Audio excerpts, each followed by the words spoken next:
ఇక పూణేలోని ఇన్ఫోసిస్ లో ఓ మహిళా ఎంప్లాయీ అనుమానాస్పద స్థితిలో చనిపోయింది. మృతురాలికి కేరళకు చెందిన రసీలారాజుగా గుర్తించారు. సిస్టమ్స్ ఇంజనీర్ గా పనిచేస్తున్న రసీలారాజు ఆఫీస్ భవనంలోనే నిన్న సాయంత్రం చనిపోయింది. కంప్యూటర్ వైర్తో గొంతు నులిమి చంపేసినట్లు అనుమానిస్తున్నారు. ఆఫీస్ బిల్డింగ్ లోని 9వ అంతస్తులో ఈ ఘటన జరిగింది.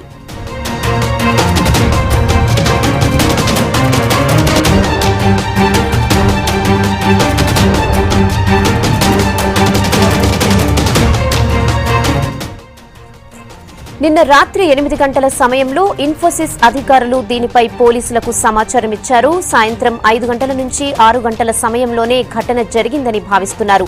ఆదివారం ఆఫీస్కు సెలవున్నా ఓ ప్రాజెక్టుకు సంబంధించిన వర్క్ పెండింగ్ లో ఉండటంతో రసీలా ఆఫీస్కొచ్చింది. అదే ప్రాజెక్టుపై బెంగళూరులో పనిచేస్తున్న 2 ఎంప్లాయీస్ తో ఆన్లైన్ లో కమ్యూనికేషన్ చేసుకుంటూ ఆమె పనిచేస్తోంది. రసీలాతో ఫోన్లో మాట్లాడేందుకు ప్రయత్నించగా ఆమె నుంచి రెస్పాన్స్ లేకపోవడంతో సెక్యూరిటీ గార్డ్ కు మేనేజర్ ఫోన్ చేశారు.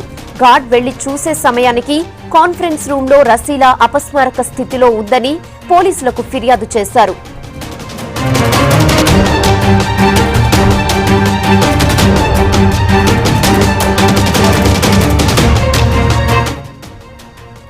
ఇక ఘటనకు సంబంధించి అదే ఆఫీసులో వాచ్మెన్ గా పనిచేస్తున్న బాబెన్ ను పోలీసులు అదుపులోకి తీసుకుని విచారిస్తున్నారు.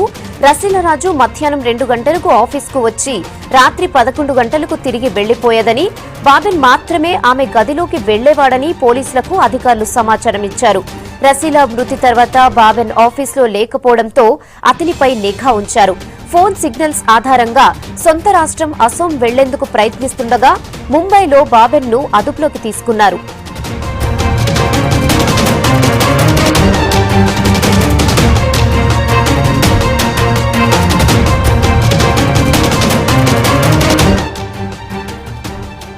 ఆఫీస్లోనే తోటి ఎంప్లాయీ చనిపోవడంతో పూణే ఇన్ఫోసిస్ ఆఫీస్లో విషాదం నెలకొంది.